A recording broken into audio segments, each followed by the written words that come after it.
Does any of you know what free jazz is? Hands up. How many of you like it? Not so many. Okay, well, that was a nice piece of free jazz from an album called Free Jazz by Ornette Coleman, which was released 52 years ago. And free jazz is, to my mind, the equivalent of natural wine. It is jazz performers deciding that they didn't need or want to follow the same melodic rules that their forebears and other people were doing, and basically producing music which is different. You might like it, you might not like it, you might think it's cacophonous, or you might find all sorts of interesting things. The fascinating thing to me about it is that it has survived for 50 years, and it has a following.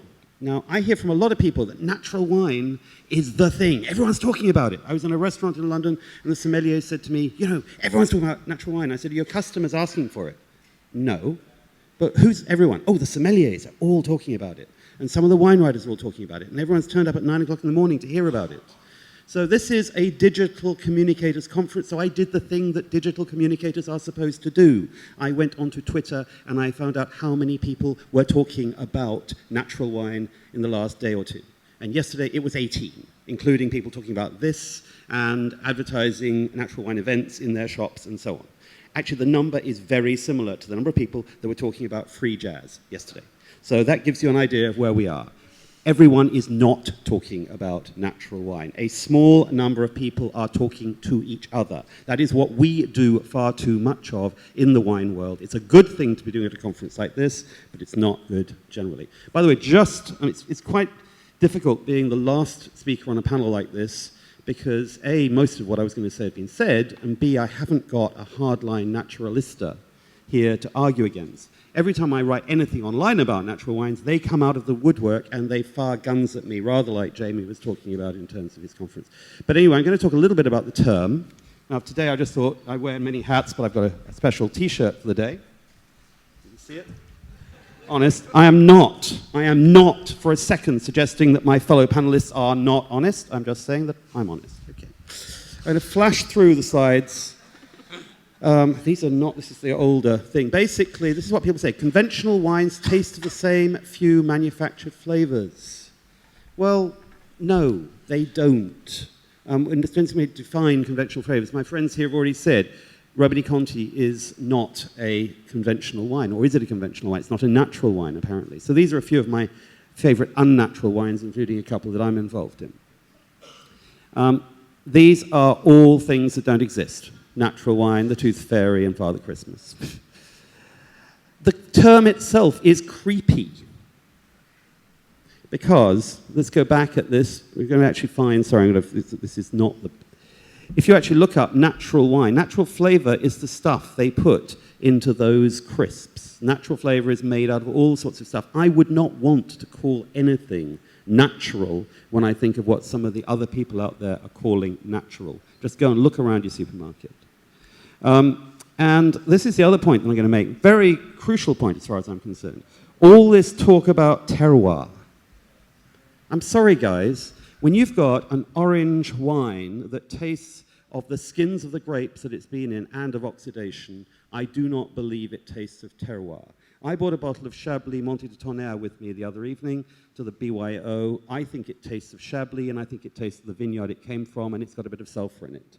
I tasted a very interesting Vino de Madrid from Vinos Ambis, and it's a very interesting wine. It does not taste of place as far as I'm concerned. It tastes of the way that it is made.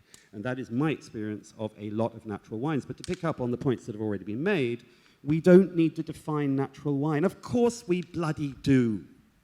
It's nonsense. You go online and you go to the Natural Wine Company, or you go to whatever, and there's all this list of wines, and Jamie's saying, you know what you're going to get when you want a natural wine. Well, let me give you an example. I had this bottle of cloudy orange wine, that's natural wine. My wine of the evening at the BYO was Arpent Rouge, which I just liked because it's wine from Touraine, and I was told, oh, that's a natural wine. There is no resemblance between these products. One of them has been made in the Loire with a little bit of sulfur, and it's basically a conventional wine, I would say, and it's delicious.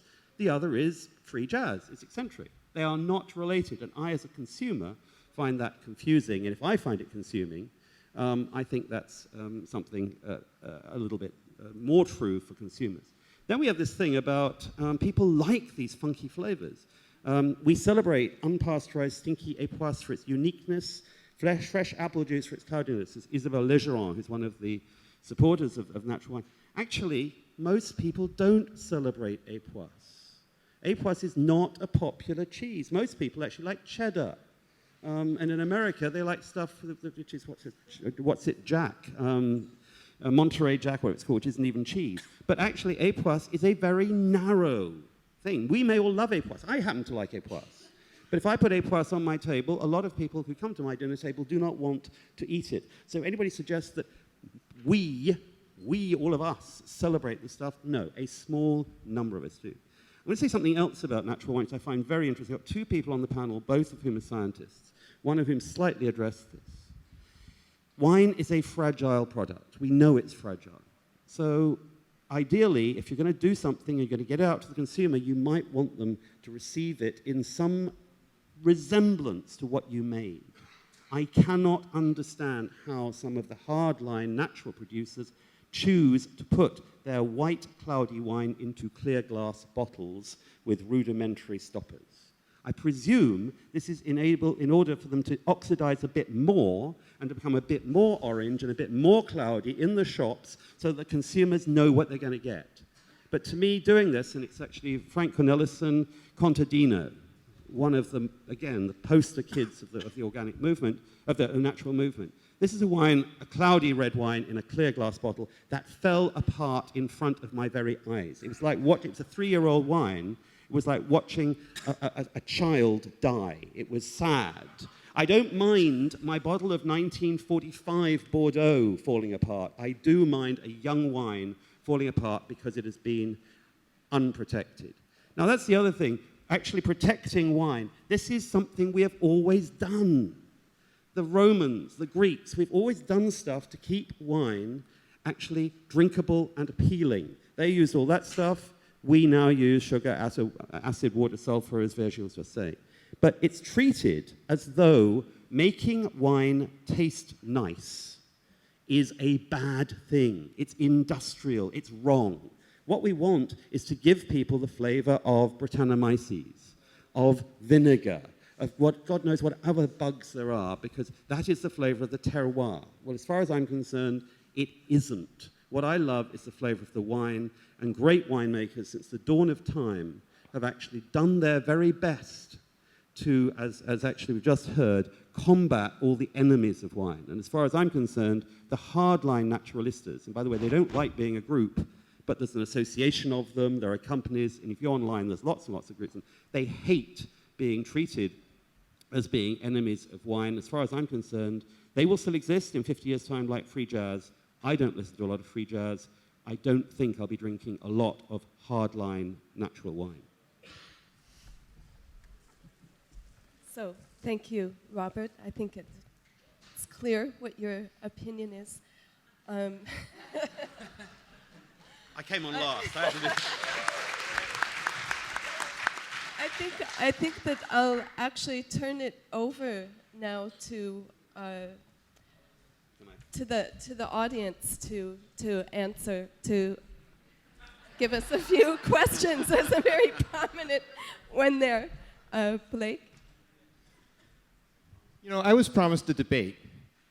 If you'll forgive me for the American political analogy, but I've just listened to 5 Obama supporters talking about Mitt Romney's policies. And I'm not going to say I disagree with you guys. I'm not Alice Fearing.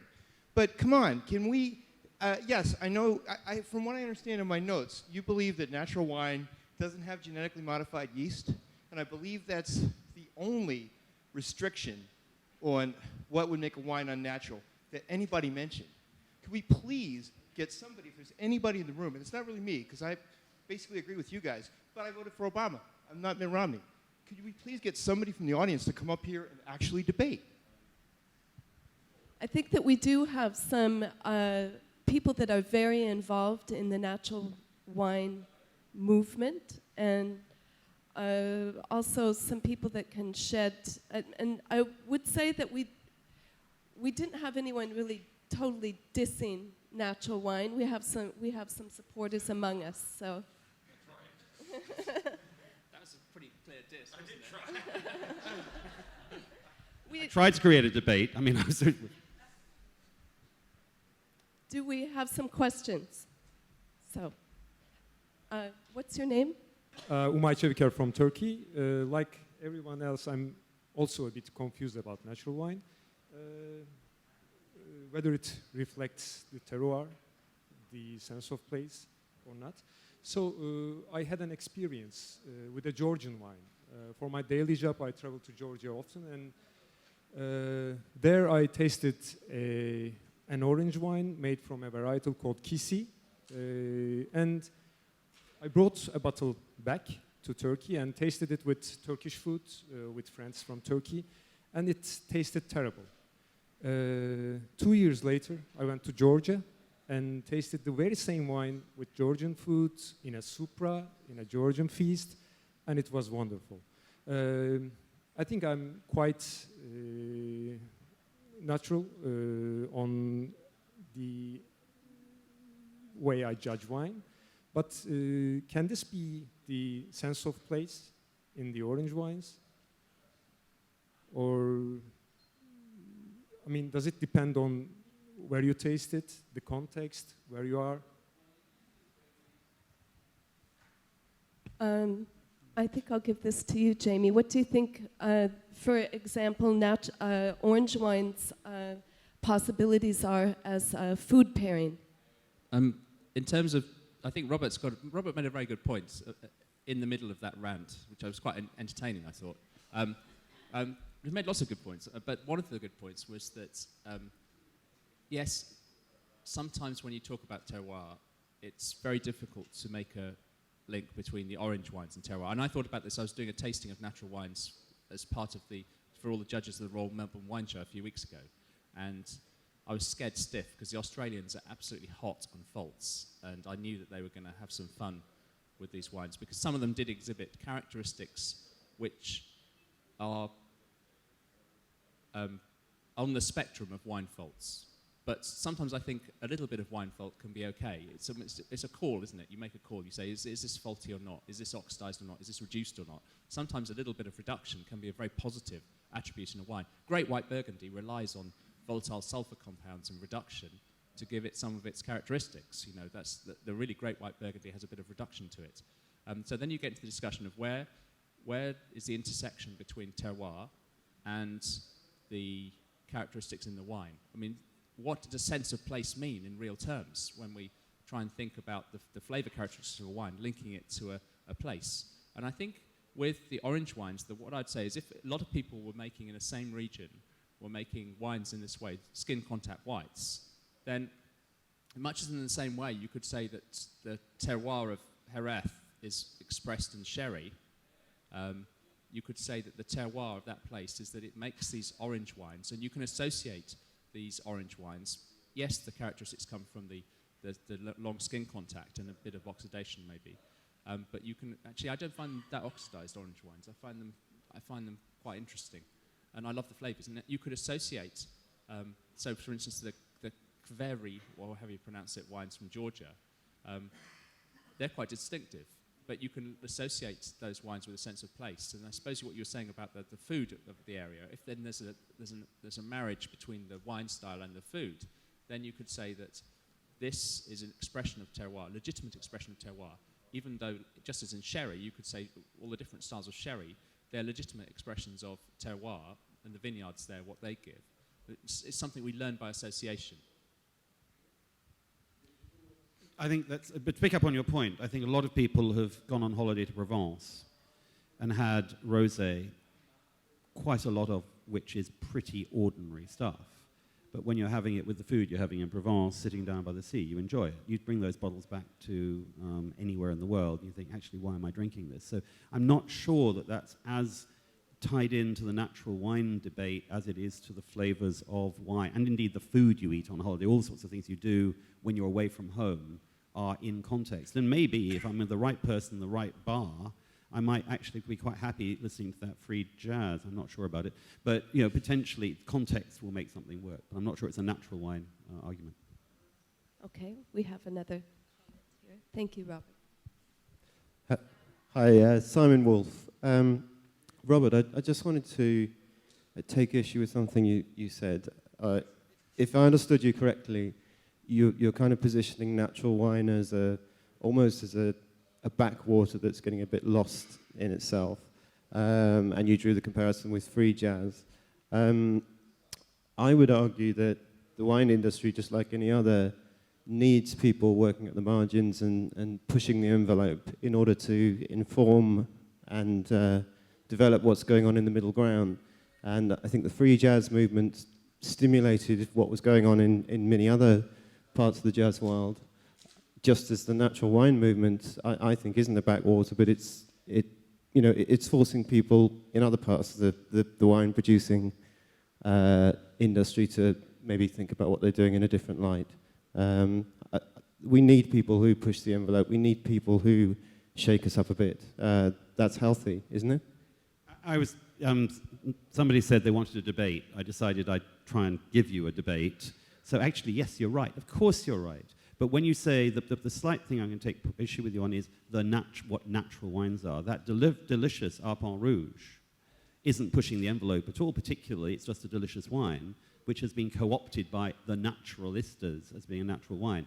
It's where the hardliners, yes, they're moving things along. I just don't know whether in 20 years' time that many people will be drinking those kinds of wines and whether they will have influenced everything else. It's hardline natural versus the broader church. So Alder Yarrow, San Francisco. So I want to make a couple different points. So one, I completely agree with Blake. We haven't really had much of a debate here. I'll try and maybe throw a little something in, even though I'm one of those people that happens to agree that the term natural wine is problematic. The first thing I want to say is, though, don't pick on orange wines, because an orange wine is not by definition a natural wine.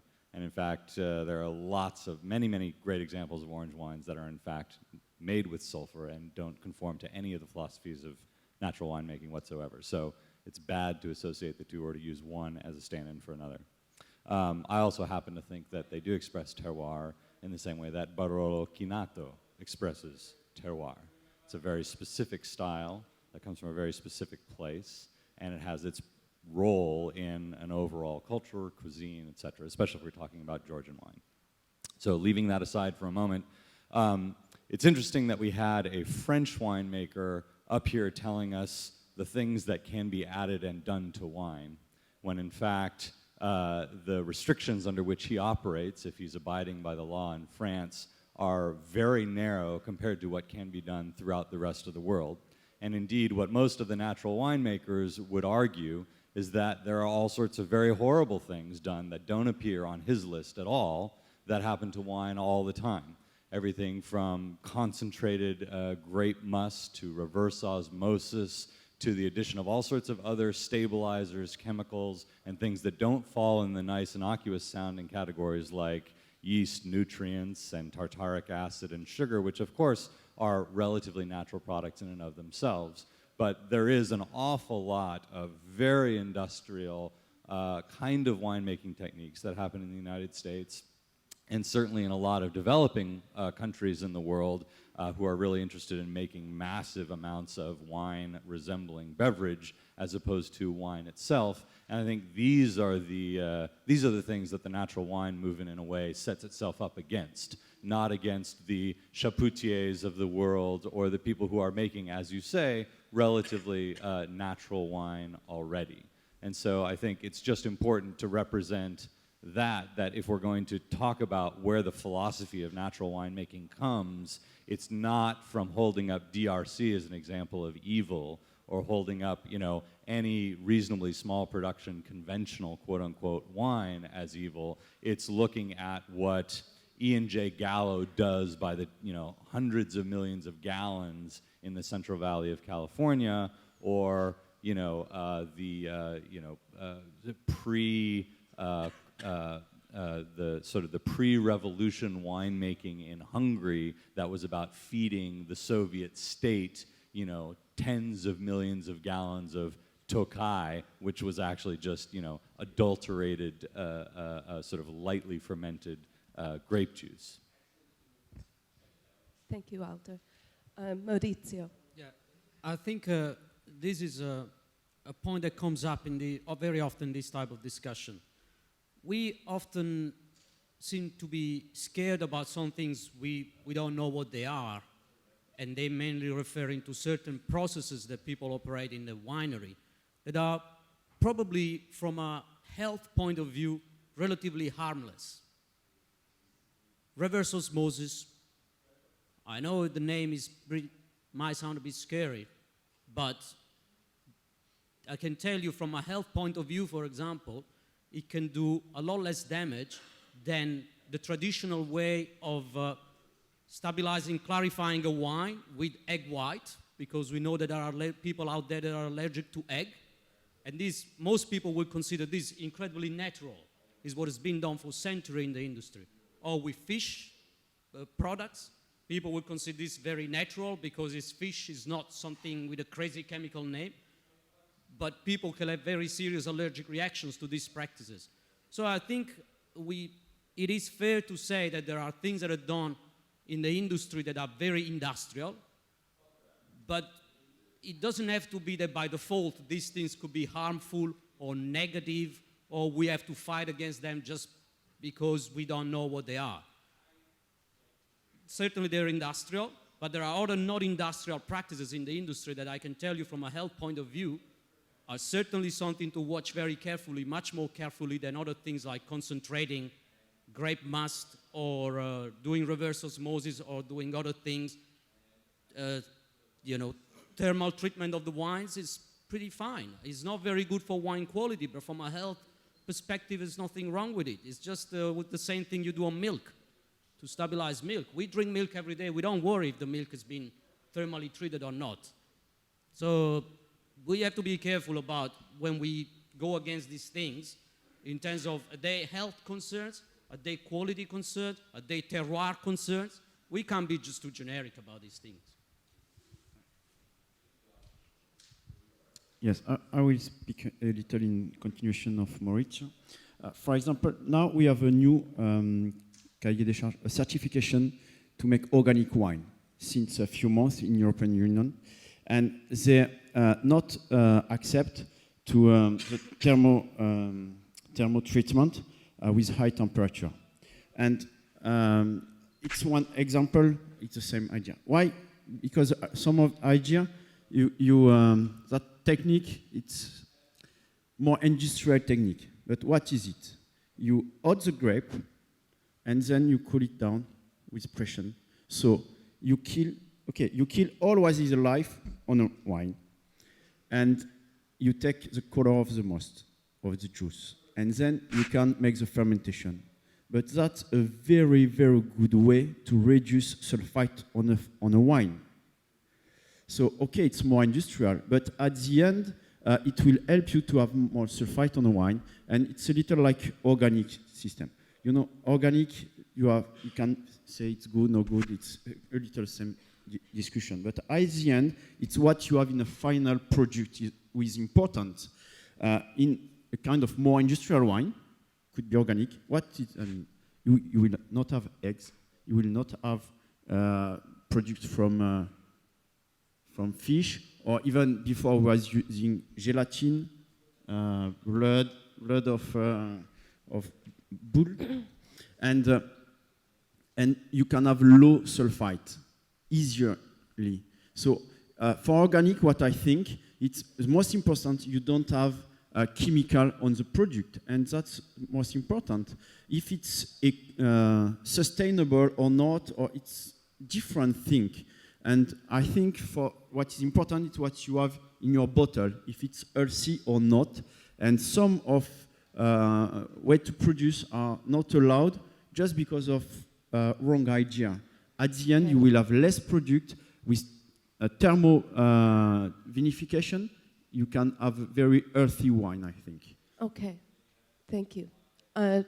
We don't have a lot of time left. We have 5 minutes left. I've promised 2 more people already for questions.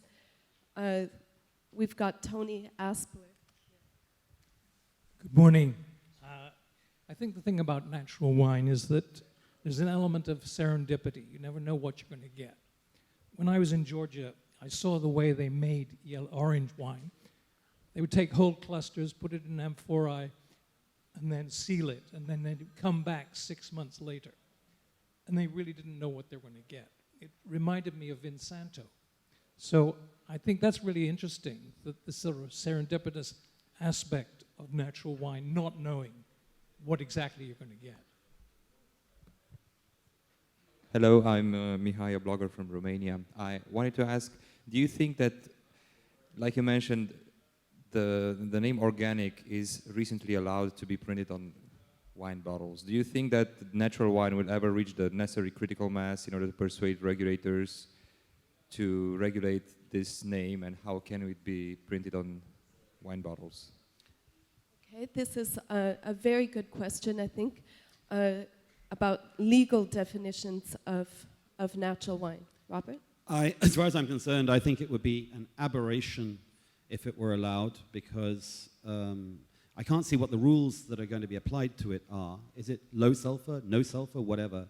And the implication that everything else is unnatural. However, what I would love to see is minimal. Minimal is a perfectly good word. It doesn't say that everything else is worse or better, and it describes. And I think minimal with a set of standards, I think would be a very acceptable thing. But can I also say, because I go out and talk to retailers, talk to companies that actually sell wine. And I was in a big chain of shops in Ireland, and they sell a natural wine there.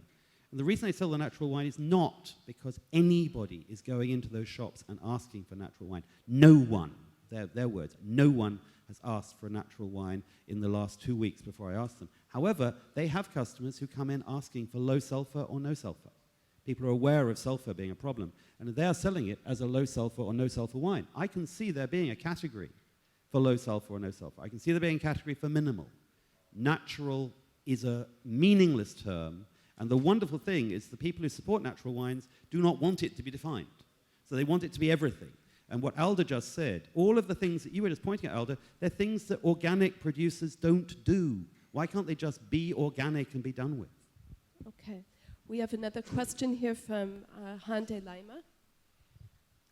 Hi, I'm Hande from Vino Roma in Rome. It's more of a comment maybe than a question, but I'm in wine education, so I see many people at basic levels, which we are all not here, come to me and ask about, like, okay, so how does this berry flavor come into this wine? Do they add berries or juice in it? This is a very common question. You might be shocked, but it is a common question for the regular drinkers. So I think I'm all for informed consumers making their choices, and I think we have the industrial extreme that Alder mentioned, and then we have the natural discussion, and I think the natural wine discussion is at least making people aware of what there might be added into some other wines and just causing some awareness. And that's why I am for the natural wine discussion.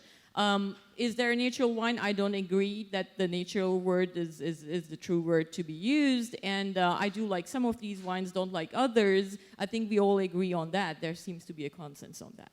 Thank you. There was one particular person, I couldn't find him in the audience, that I absolutely wanted to hear from.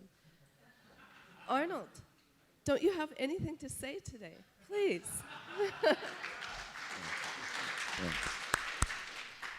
This is to Robert.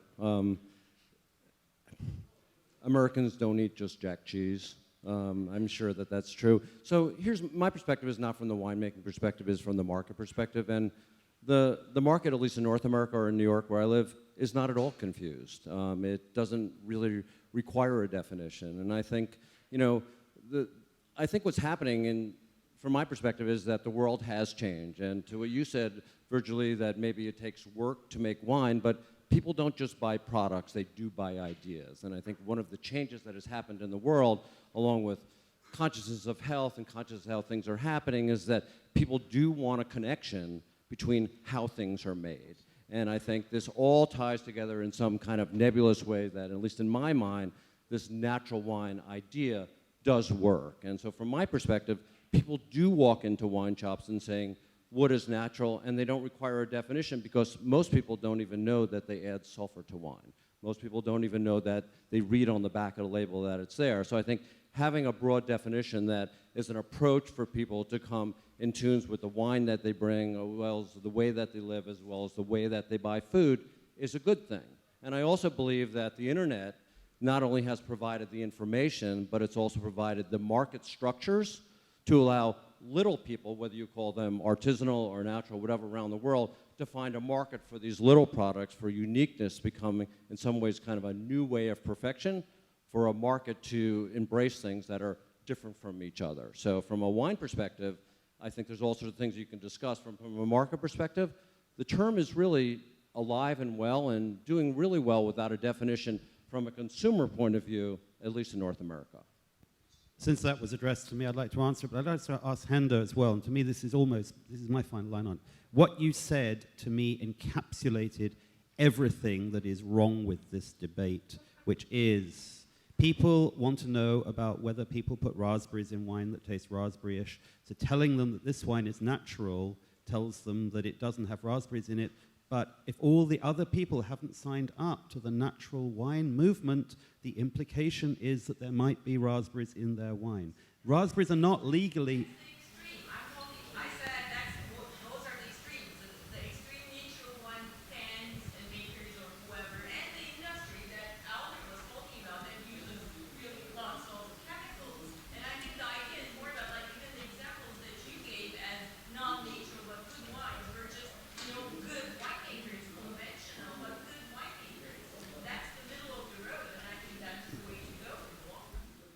Well, I think we probably all agree on that, but my point is coming up with this nebulous thing, and that's again, the argument I have with everybody I end up talking to in the natural wine world. They always say, I understand it, my friends understand it, the people who come to my shop understand it. Well, all I know is I talk to a broader number of people, and the sommeliers and the restaurants and so on. The average consumer, and I'm not talking about New York, but the average consumer is confused about wine in general, and I think that inventing natural wine just adds to the confusion. Okay, thank you. We have time for one last question. Please. Hi, my name is Sarah. I'm from California, but I live in Italy. I have a question about GMO yeasts. One of the reasons I'm concerned and interested in natural wines is because I'm very concerned in general in the world about GMO products in what we eat and drink. One thing I'm concerned about is the long-term effects in nature. So if winemakers are using GMO yeasts in their winemaking, is there an issue with cross-contamination in the natural world? And secondly, what would be the long-term effects on the environment with GMO yeasts and overall human health in the long run? I mean, are there studies done on this? I mean, it is a huge concern for a lot of people. Some people might be from California. They did not pass a law where GMO products need to be labeled. I think that's problematic.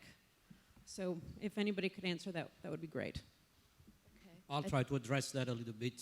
There aren't long-term studies because these organisms haven't been around long enough for us to really study them. There is obviously a risk of contamination in the environment, in that once these organisms are out there, they will colonize the environments where they live, just as any other microorganism will do. There is, by the way, the same level of risk, if you want, when we buy an active dry yeast that has been isolated in South Africa, as I was saying, and we use in the north of France. We might find out 5 years after that the winery that has been using is now completely colonized by that yeast. And so that the original microflora that was at the time in the winery doesn't exist anymore because their yeast has taken over. That might or might not be the case because it depends on a lot of factors. But in principle, that scenario could well exist. So there will be an argument in that sense, at least in that we're losing a component of terroir, of regionality, if you want, because we're bringing an external living organism in that environment, and that living organism becomes part of that environment. But would have hardly ever made it there in that environment if we didn't bring it ourselves. You could also argue humans are part of the planet. We're not separate from everything that happens around us. So whether it's a problem, it's an issue, or it's just the way things happen, it's also a matter of debate. There aren't also very many studies from a health perspective regarding GM yeast that might be used in the wine. So we don't know if that could be a health concern as well. In theory, it should not be, because we're not introducing genes that we take from a bear and we put it in a yeast. People are normally taking genes from a yeast and putting it on a yeast. So that should be okay, but nobody is really investigated, and there hasn't been enough time to really unravel this. So we might well find out that something went wrong. But today we don't know really. My point is mainly that we have to wonder if we need this yeast, the GM yeast in particular, because as I said, there's so much selection. There's probably more than 100 different yeast available already on the market. Plus all the ones that if you just let the grapes ferment will take over and will give you a good wine. So do we really need to push it that far? Probably not. The other point is that, and I guess I'm catching up on a few comments that have been made regarding serendipity, about the whole movement around certain types of natural wines, the whole thing of pushing the envelopes. It's been quite important for people in the industry to start asking themselves, why are we going in this direction when consumers or this type of movements have started to catch attention? So people say, why should I use this type of yeast, for example? Why should I even not let things happen as they are? Why are we going in this direction? So certainly it's been very important from the way the industry is producing additives for wine, including yeast. The fact that now we have consumers paying attention to this, we have journalists talking about it. Sometimes it goes a bit too far. I agree that we start criminalizing things that are just ordinary winemaking practices. But it's been good to have these for people interrogating themselves. And I can tell you that today there is a lot less debate and there are a lot less people in the wine science community promoting research around GM yeast, for example. People are starting to lose interest in it because they feel like it's maybe not commercially as interesting as it used to be. Maybe there's already enough around. Okay.